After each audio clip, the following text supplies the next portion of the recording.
And I always look forward to talking to my next guest. Professor Richard Wolff is an economist. He is a forward thinker. He is somebody who sees, in my view, economics in context, that is to say, in the greater context of society and history. Richard Wolff is professor of economics emeritus at the University of Massachusetts Amherst. He's also a visiting professor in the graduate program in international affairs at the New School University in New York. He hosts the program Economic Update on Free Speech TV, which airs on Tuesday evenings, 8 to 9 p.m. Eastern. And he is the founder of democracyatwork.info. So without any further ado, Richard Wolff, thanks for coming back on the program. And thank you very much for inviting me. So I had several things on my mind, as I always do, that I wanted to talk to you about. And what with this being a campaign season and all, one of the things I wanted to talk to you about is there's an emerging trend. I've been watching, of course, the Democratic primary process. And it seems to me that there are at least three sort of schools of thought manifesting themselves or presenting themselves. One in this process. One is Bernie Sanders, who's a bit sui generis in the Democrats. He's in a class by himself, a little bit in the primary process there, although he has colleagues and analogs elsewhere on the ticket. But then you have the traditional kind of centrist, corporatist, democratic line of thought. And then you have Elizabeth Warren, maybe one or two others. And the narrative that I see emerging from them is, without getting into the personal merits of any given candidate, is phrases like accountable capitalism. I'm hearing that more and more. I'm hearing an increasing focus in certain Democratic circles on breaking up monopolies, which seems like a inherently valuable thing to do. But is that enough? In other words, are we seeing a shift that could significantly affect our economic future when we start talking about things like accountable capitalism or monopoly busting? Or are we seeing a kind of tinkering that won't affect the trajectory of where our economy is going? Well, I guess it'll come as no great surprise to you that my view is that when it comes to accountable capitalism, socially responsible capitalism, kinder, gentler capitalism, and so on, the reforms that a variety of candidates and others talk about, my response is we've been there and we've done that. And it would be crazy to do it again. And I use the word crazy in the sort of standard definition. If something that you're trying to do keeps failing, you need, if you're not crazy, to look elsewhere, to try something else. It's the way human beings learn how to make progress in the world. Let me explain.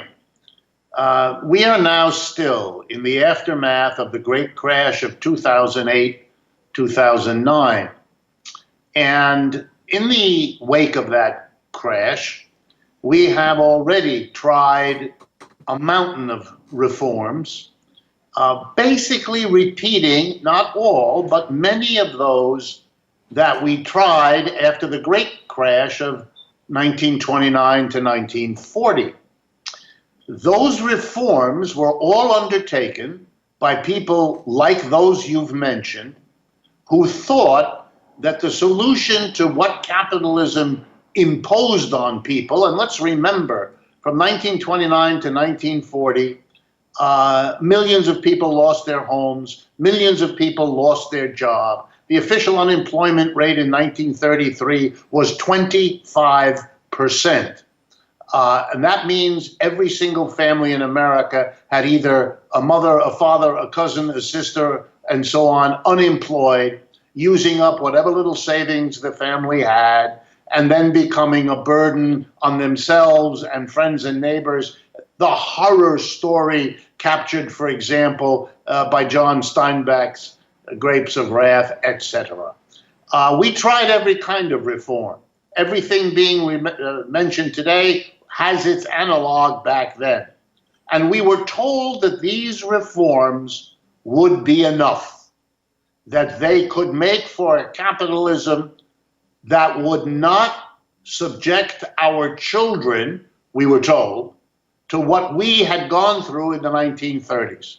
Roosevelt made that promise, and every president since made that promise. And one of the reasons every president had to make the promise is every president, through at least one moment of his presidency, was presiding over, you guessed it, another economic downturn.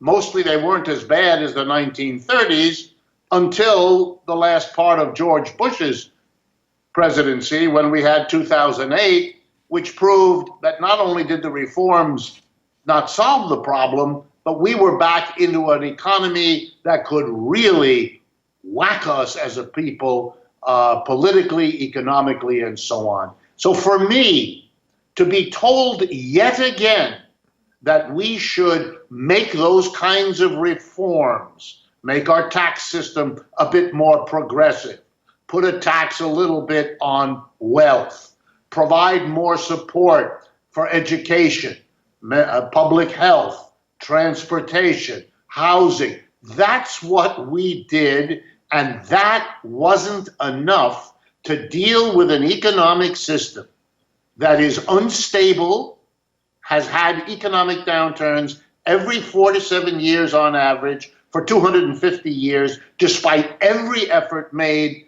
to prevent it. A system that is also very unequal and tends to make things more unequal, which the last 30 to 40 years are a stunning illustration of.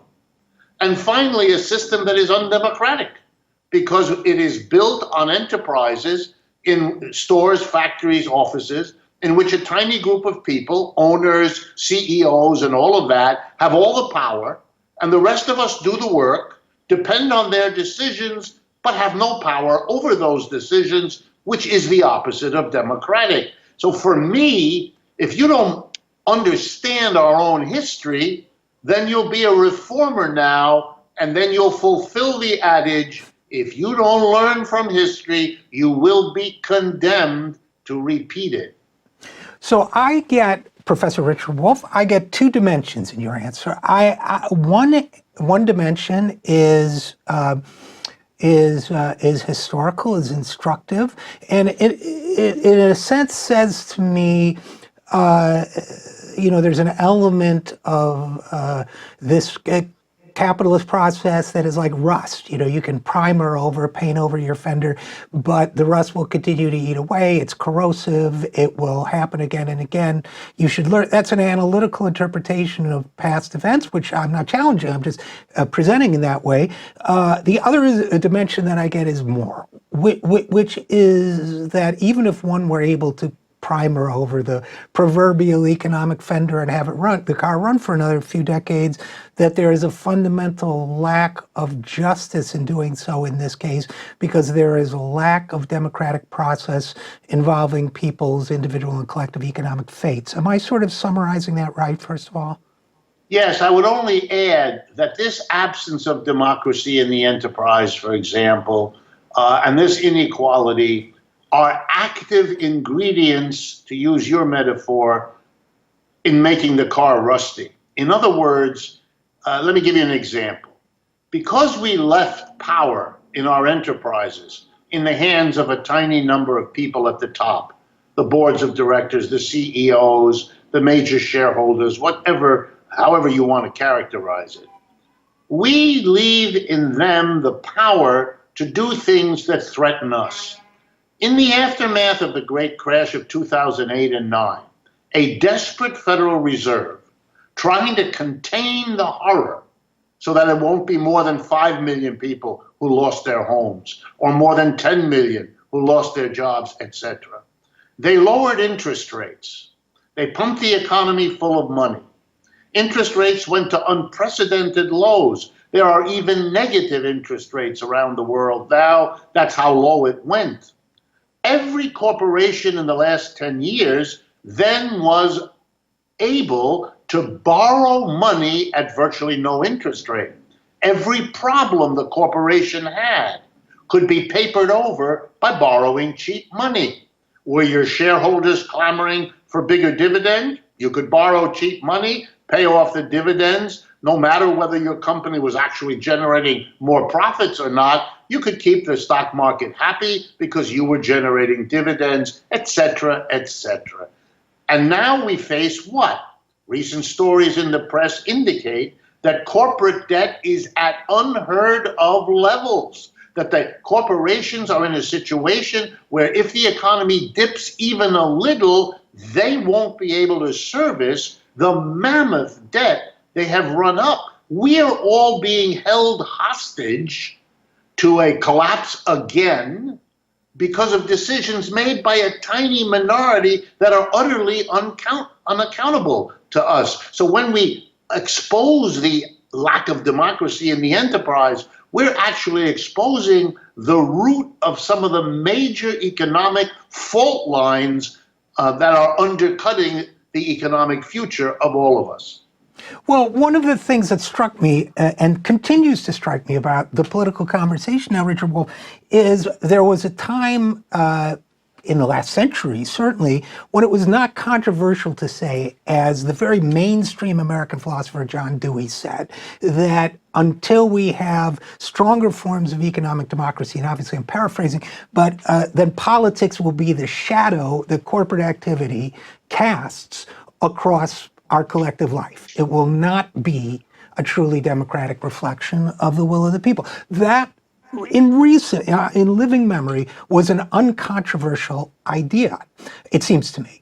And it seems to me now we are not having that conversation enough. And although political communication is probably high up in my job description somewhere, if I had a job description, I struggle every day with how to reinsert that into the national conversation, because it seems to me to be the defining reality of our time. I agree, but I think there's an explanation. John Dewey is a wonderful example of an honest philosopher, and there aren't that many of them, a very honest philosopher with a long, distinguished history of contributions in education and political theory and so on.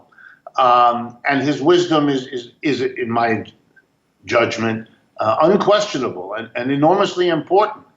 He's a great figure in American history. But he comes at a time that I think helps us understand why the conversation has changed. Dewey's work in the beginning of the 20th century was a major contributor to the remarkable, and I almost use the word heroic, reaction of the American people to the crash of capitalism from 1929 to 40. Unlike what happened in Germany or Italy or Japan or Spain, the crash of capitalism in America produced the strongest upsurge of leftist thinking in our history. We had a coalition that emerged of the new union movement, the CIO, allied together with two socialist parties and the American Communist Party. They together were able to dominate the discussion of capitalism's failure so that Mr. Roosevelt, the president, could make a deal with them, which he did, that he would take care of the mass of people in a way beyond even what they were asking for. In the dark times of a depression, in exchange for them downplaying the whole notion of a transition to socialism. The socialists and the communists accepted the deal. And Mr. Roosevelt was true to what he promised. He created the Social Security system. He created the unemployment compensation system. We never had that in America before. He passed the first minimum wage for workers, and it was a decent minimum. And then finally, he created the greatest public employment situation the world and the United States had ever seen. 15 million, more or less, Americans who would have been desperate through the Depression were given jobs, earning decent incomes so they could meet their mortgage payments, take care of their families, and all the rest. And the way he paid for that was he went to the rich people and he said, you better give me half of the money you have because the government has no money. With millions of people unemployed in the 30s, we have no money. We can't help the mass of people. But you, the wealthy, and remember, Mr. Roosevelt was part of that community. You, the wealthy, you have the money. So you got to give me half the money so I can take care of the American people, and you get to keep the other half. But I warn you, if you don't give me the money and I don't take care of them, there's a good chance you won't have any money at all when this is over. He convinced half of them. And the rest is the crucial historical point. He taxed corporations and the rich big time to pay for Social Security, unemployment compensation, the minimum wage, and those public jobs. And when the war was over in 1945, the business community and the rich were bitter and angry. They had to do something never asked of them before in America. Be taxed heavily to help other people. Yeah, your fellow citizens, but they've never been keen on helping them. Not then, not now. Mr. Roosevelt gave them no choice. And they were determined, starting in 1945, not just to get a different kind of politician, but here we go, your language now, to change the conversation, to make the assumptions that had come out of John Dewey, come out of American history, and inspired the New Deal coalition, to make those ideas appear to be invalid, to be foreign, to be alien, to be dangerous, so that everybody would stop thinking about them, particularly in a positive way. That's why going after the communists and converting them from militants who had helped the unions into agents of the Soviet Union was such an important symbol, because it summarized, we've got to clean your brain, wash your brain, so that your conversations, your commonsensical ways of thinking are the exact opposite. Private capitalism isn't the problem for which government is the solution, the opposite. Private enterprise is the solution and government is the problem. And we've been living in that for a long time. But the good news is, once you understand how it changed, you understand it can change again, and that's our job. So, what I'm getting here, Richard Wolff, is a picture of kind of like a Venn diagram with three circles on it, okay? And one is the left, the genuine left, as it existed in the earlier part of the 20th century, certainly, and I think is resurging now. One is the corporate right, the capitalist right, whatever you want to call it, with self-interest and an ideology constructed around it. And then there's a kind of engineering middle. And with there's a lot of nostalgia right now for Franklin D. Roosevelt, and I understand that because, he created the Social Security system. He talked about a national health care system. He seemed to, bring us back from the brink of crisis. But part of what I kind of ponder here is there is no necessarily overarching vision behind it.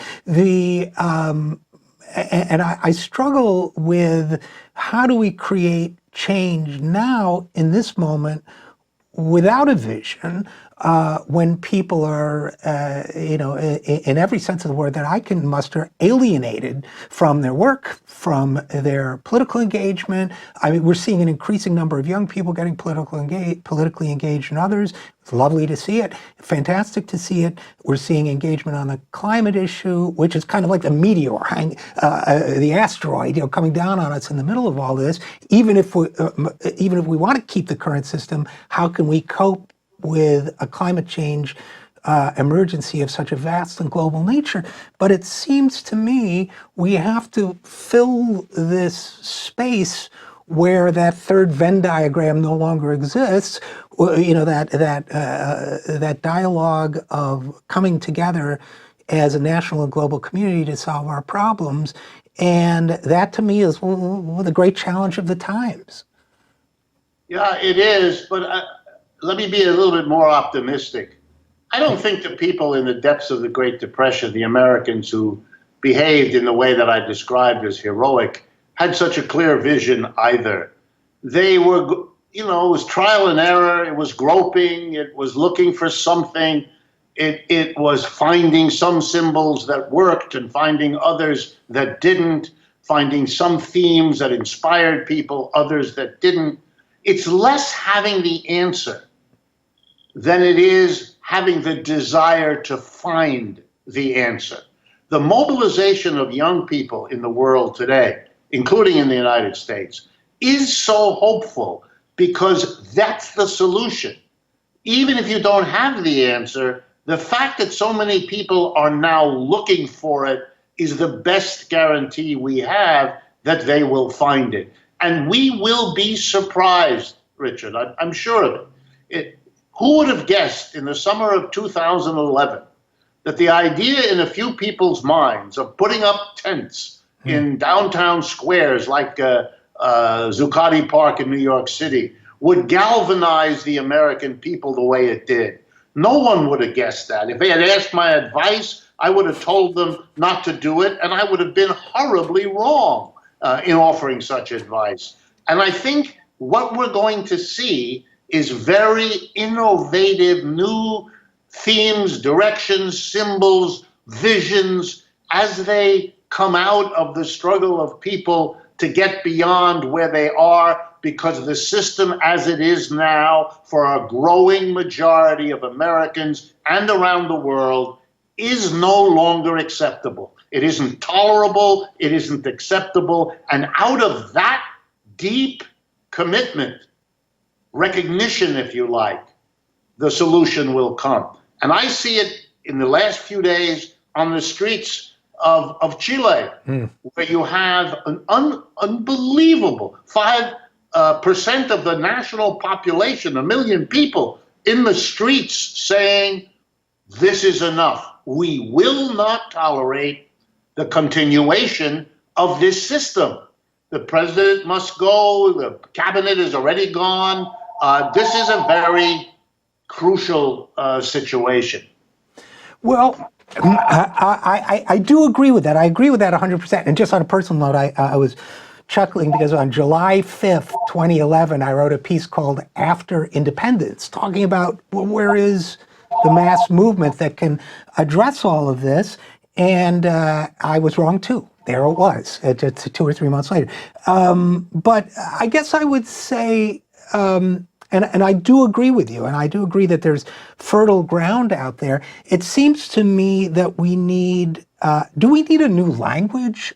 Do we need, or should we trust that these like fertile gardens of the young people and other activists will come up with language of their own? Do we need a new way? I mean, maybe I'm just, I've been around too long, but people sometimes react to my rhetoric. Yeah, we've heard that. Do we need a new language of community? Do we need a new language of movement? Because I think that people are looking for meaning in their lives. I think it's clear even from polling data. We've been told to look for it in our jobs, but that's not where we're going to find it if we don't have democracy and authority there. I believe we can find it in mass movements and mass action and in actual street level democracy. But do we need a new idiom to talk about that? We may. I mean, it's a good question, and I won't pretend that I have the answer. Sometimes new languages are necessary. But here is something I'm confident of, and I only wish I had more time, Richard, and let's schedule this so we can continue, because this is about as important a conversation as one can have. But here's a thought to leave you with. One of the ways you get to a new language is if you have really understood the old language so that you can make the judgment that it isn't sufficient, it needs to be changed this way or that. Nobody ever starts from scratch. We have all learned too much from the time we were a little bit of baby to be all that original. Lots of stuff is going around in our heads, and I think nothing would better prepare us for whatever new we do than being sure we understand what the old tradition of critiques of capitalism had to say, what their experiences were, what worked for them and didn't work for them. These will be invaluable guides. So I don't want to leap over socialism's past and present. I want to learn from them because it'll be a much better way to make the changes that need to be made into the future than imagining we can just leap all over that. Those people worked very hard. They struggled very hard. They made major gains. Let's remember, whatever you think of global socialism and communism, they are global. In a century and a half, they went from a handful of people in Europe to become international movements active in every country on this planet. That's quite an achievement. Doesn't mean you can't change, doesn't mean you can't go beyond it, but you better go through it so that when you get beyond it, you know what you are beyond and can make use of it. Professor Richard Wolff, as always, an enormous pleasure and very insightful to talk to you. Thanks for your great work, and thanks for coming on the program. And thank you, Richard, for your good work and for the chance to talk with you about things as important as this. And I look forward to our next conversation.